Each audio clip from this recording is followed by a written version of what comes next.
News in the Ukraine war is not so much about advancements on the ground as they are about military assistance to Ukraine and Zelensky's guest appearances, like his most recent visit to the UK, then the Elysee Palace in France, and then the EU capital in Brussels, all in a span of a few days. His request, more aid and military equipment, in particular fighter jets. No surprise there. Will he get it? How much aid does he want? How many more requests and how much longer will Russia tolerate the pumping of military equipment to Ukraine while all leaders of the Western world have said we are with you, Ukraine, till the end? First, let me introduce our guest for this edition of The Spotlight. Andrzej Dobryansky, chair of the UN Affairs, the Ukrainian World Congress, joins us from New York.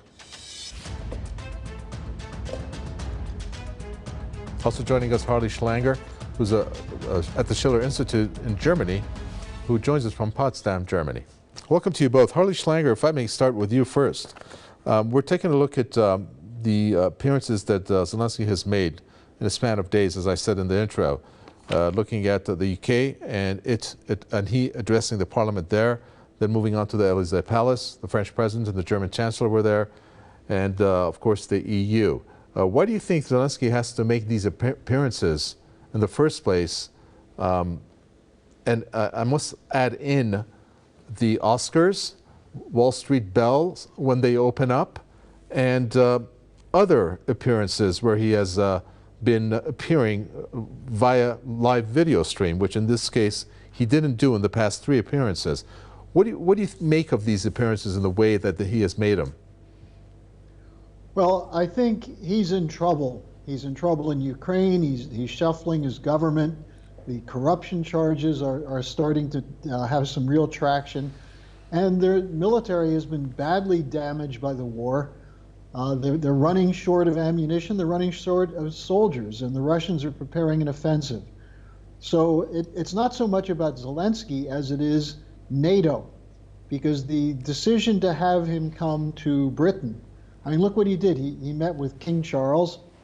Boris Johnson was at his elbow every step of the way. He met with Sunak. He addressed the parliament. This is all part of a big show, a show of NATO unity. And what they're trying to do, I think, is to convince President Putin that he should back down.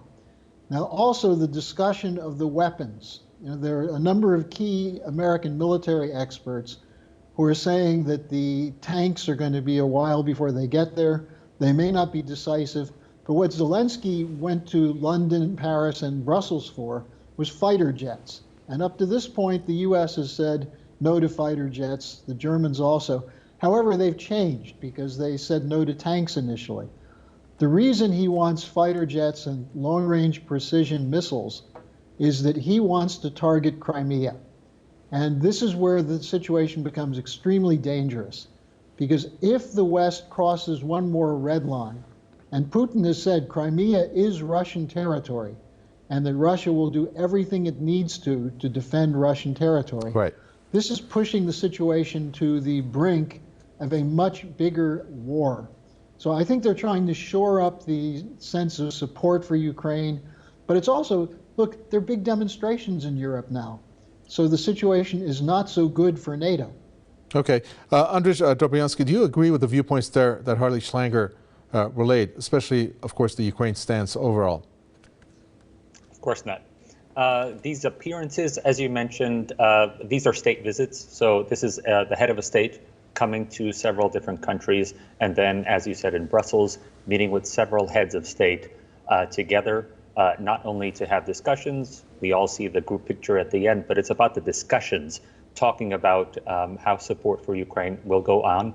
And almost everybody unilaterally mentioning that they will continue to support Ukraine's sovereignty and territorial integrity. That is the way the rest of the world has seen it, and that is the only way out for the end of this war, which is Putin withdrawing his forces, not, as you mentioned, having some sort of red line. There are 6 territories that have been occupied by Putin's armies.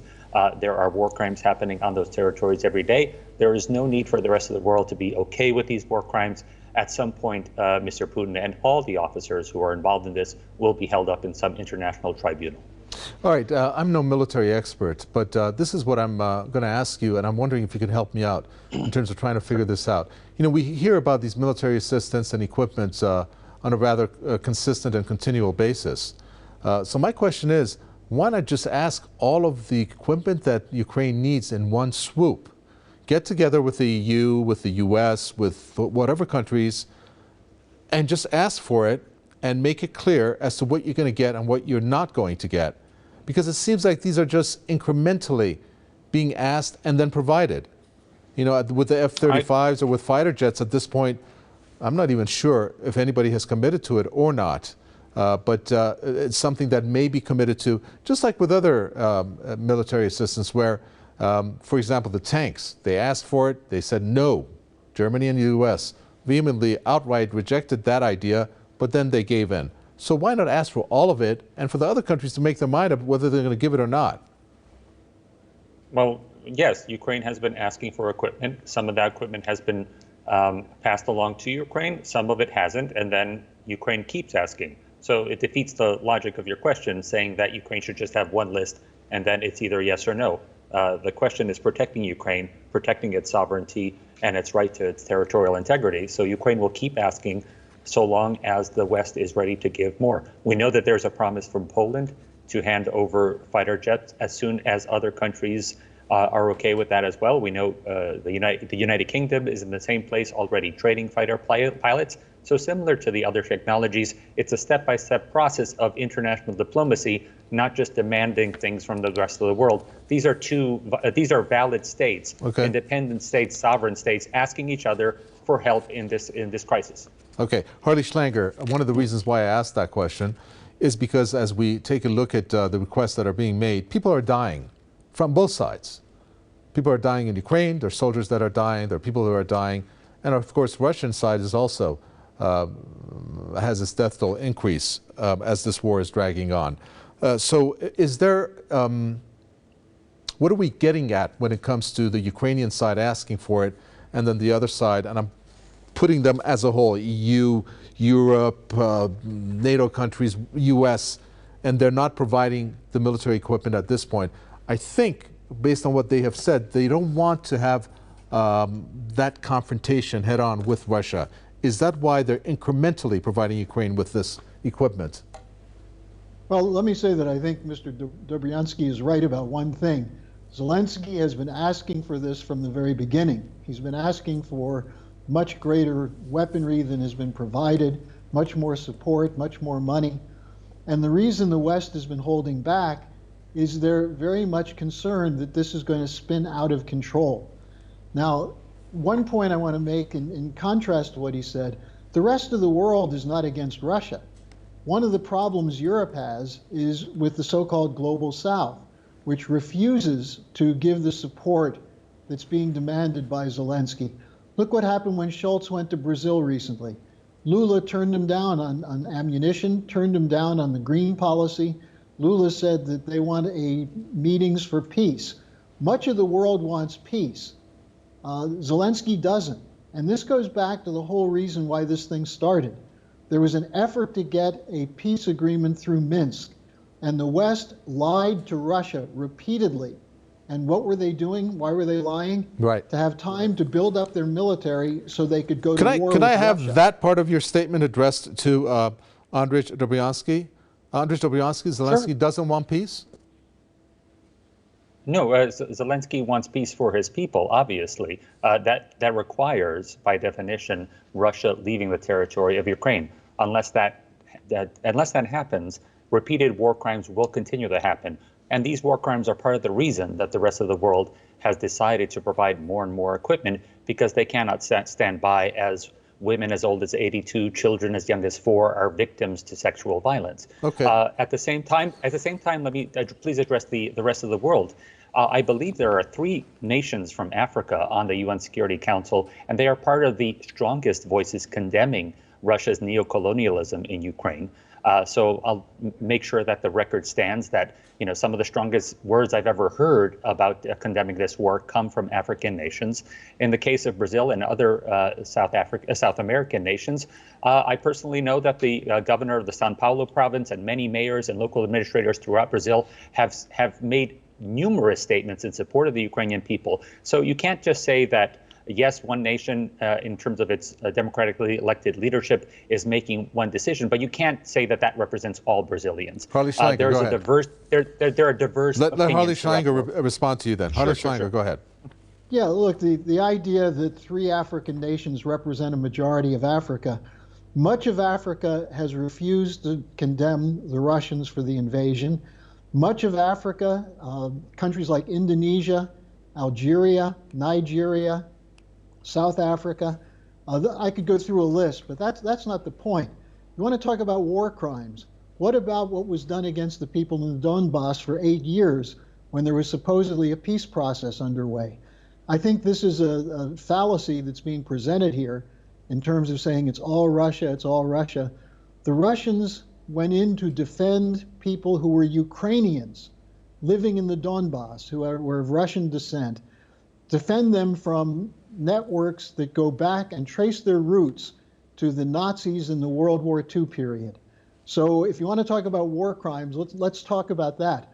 But in terms of the rest of the world, you have the Shanghai Cooperation Organization, the BRICS, you have the Eurasian Economic Union.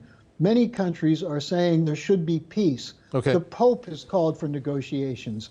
The Ukrainians say no negotiations until Russia leaves, and Putin is saying he's not leaving until there are security guarantees for the Russians who live in eastern Ukraine. Okay. So I think you have to look at this in a much different way than Mr. Dobryansky is looking at it. Mr. Dobryansky, as our guest addressed you, let me get your reaction on what Putin said recently. Quote, those seeking to defend Russia on the battlefield apparently do not realize that a modern war with Russia would be entirely different for them. We're not sending our tanks to their borders, yet we have something to respond with, and it would not be limited to armor use only. Everyone must realize that. What do you think about that?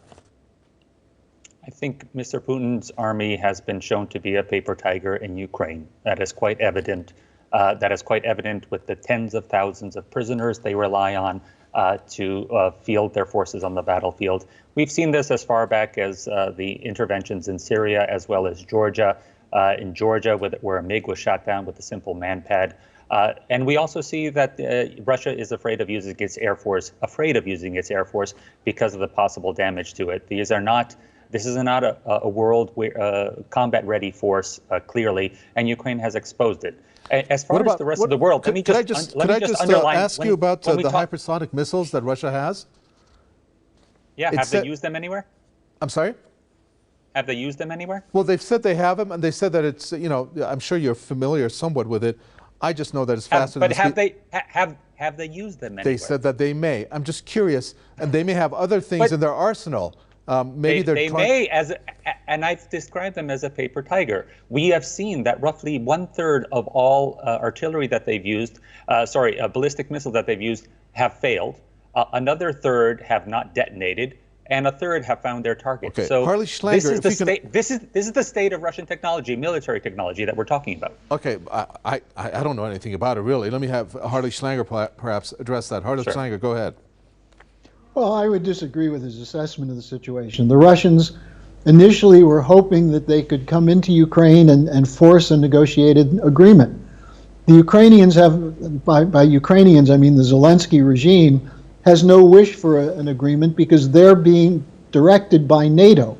Remember, end of March last year, there was a near mediation and a negotiated settlement, and NATO sent Boris Johnson to scuttle it. There have been other efforts made to bring this about. Now, meantime, when you want to talk about the deployment of war crimes, what about the article that just came out yesterday by Seymour Hersh exposing that Biden was the one who ordered the destruction of the Nord Stream pipelines, which is affecting the life of every single person in Europe? Now, what you have to look at is the European governments are holding back because they're weak. Because in Paris, in France rather, 3 million people in the streets last week against the war. Denmark, 60,000. We're going to see growing demonstrations against the war because it's costing a huge amount of money for something Indeed. that is not in the interest even of the Western Sorry to countries. jump in, Harley Schlanger. I saw Andrich shake his head. Go ahead. I know that those protests that are being mentioned, the numbers obviously inflated, but those aren't necessarily protests solely against helping Ukraine. Those are protests altogether against government involvement in a whole host of things. So that's one thing. But in terms of what Ukraine is doing, Ukraine is not, and you will not see Zelensky at all these appearances, as you mentioned at the beginning, or these state-to-state visits, talking about no negotiation. Since September of last year, President Zelensky has outlined a 10-point peace plan. We would love for the rest of the world to get on board with some of these peace plans, and they don't all need to happen at the same time. I believe President Zelensky is actually willing to talk about all of these one by one, the first of which is that we should remove all military forces from the Zaporizhzhia nuclear power plant. That is a basic tenet of all international law, and everybody should be behind that. So it's simple tenets like these that eventually lead up to his final point, which is a tribunal for all the people who have committed war crimes in Ukraine. But in terms of negotiating, President Zelensky has put out a peace plan out there. Does that include the Ukrainians who killed the people, the civilians in Donbass? Should they be brought before military tribunals? I know that there are some conspiracy theories being propagated, such as whatever blog post, as the U.S. government has mentioned about Mr. Hersh's quote-unquote reporting, which is all based on one anonymous source. So in terms of conspiracy theories, there's not that much that I can, really talk about. What I can talk about the killing that went on in the Donbass, the killing of civilians in the Donbass that went on for 8 years. Is this something that Roger Waters testified about? Who testified about this at the UN Security Council? Roger Waters? The people who lived there. The people who lived there testified who were being suppressed from talking in the West. Testified it's called to the a UN Security conspiracy Council? theory. There is a special rapporteur for war crimes in Ukraine. Are you saying that there haven't been casualties in Donbass inflicted by Ukrainian forces? Are you saying that? I'm saying that there's a special Will you rapporteur go on record and say for that there war are no crimes. civilians killed? I'm telling you that there's a special rapporteur for war crimes in Ukraine. All of that is laid out in public, all the reports. You can read exactly what's happening. But what you're alluding to, again, in these numerous conspiracy theories, trying to tie together some red thread on the wall, is that listening to musicians like Roger Waters, listening to film actors like Steven Seagal are the experts we should be talking to, as opposed to actually going to Ukraine and talking to people, which is what I do on a regular basis. Well, how about the Ukrainians who are the Russian civilian Ukrainians who have given statements about what they lived through with the shelling of their schools and the killing of their children? I can't believe you're calling that a conspiracy theory. I don't define people based on their blood or ethnicity, some kind of weird nationalistic thing. There are Ukrainian citizens. These are people who have. Okay. The Bandera supporters inside the military do use racial definitions, and that's one of the reasons they continue to attack the people in the Donbass. And that is not a conspiracy theory. And if you're saying let's move on. It is. Let's move on I think to if you're something talking about somebody who died 80 years ago as leading an army, I think that's a conspiracy theory. Andrich Dobriansky, let's move on to another issue, which is something that even the Ukrainian president has realized was a problem. Can you guess what that is? No. Okay. Corruption. Exactly. Okay, so what's going on with the corruption scandal?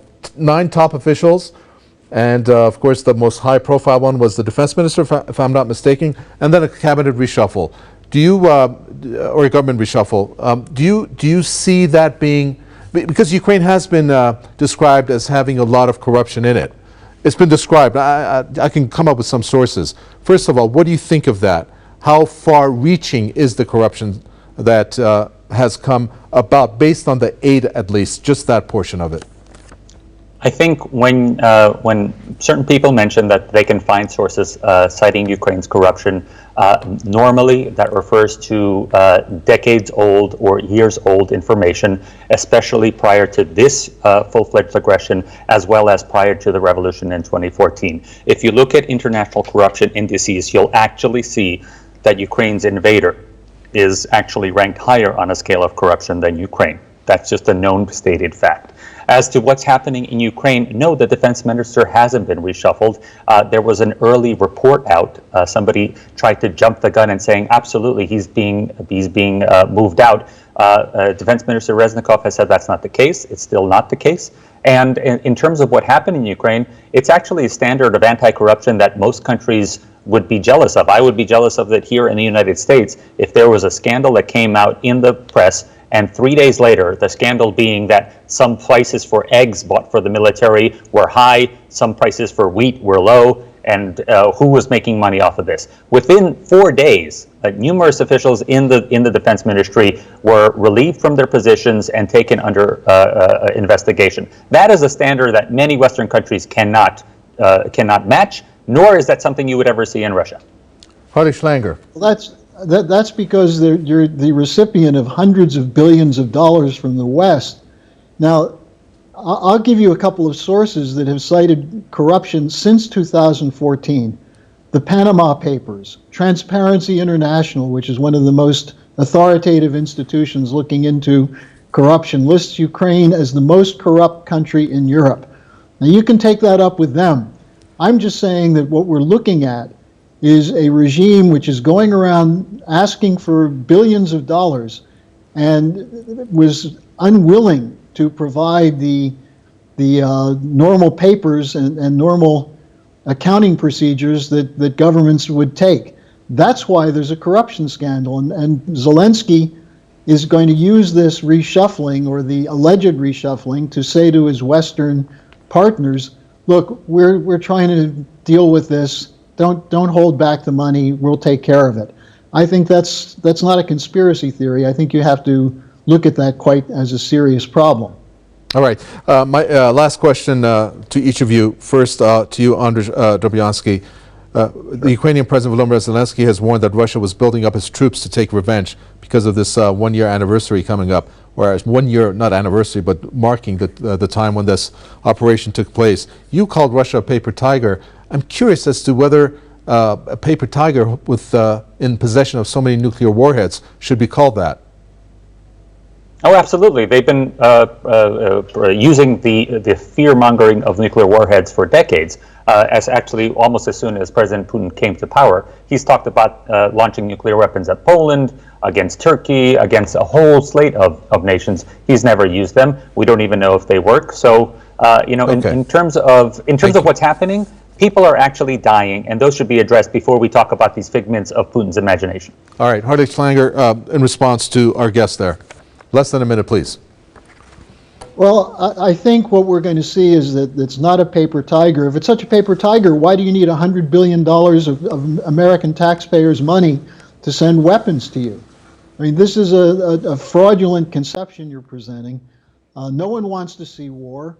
No one wants to see killing. But the question is, will Zelensky sit down with a clean slate and talk with Putin? This is what Pope Francis has requested. He's offered the Vatican as a venue. And I haven't heard anyone in Ukraine say they're willing to do that yet. The Russians said they would be willing to do that.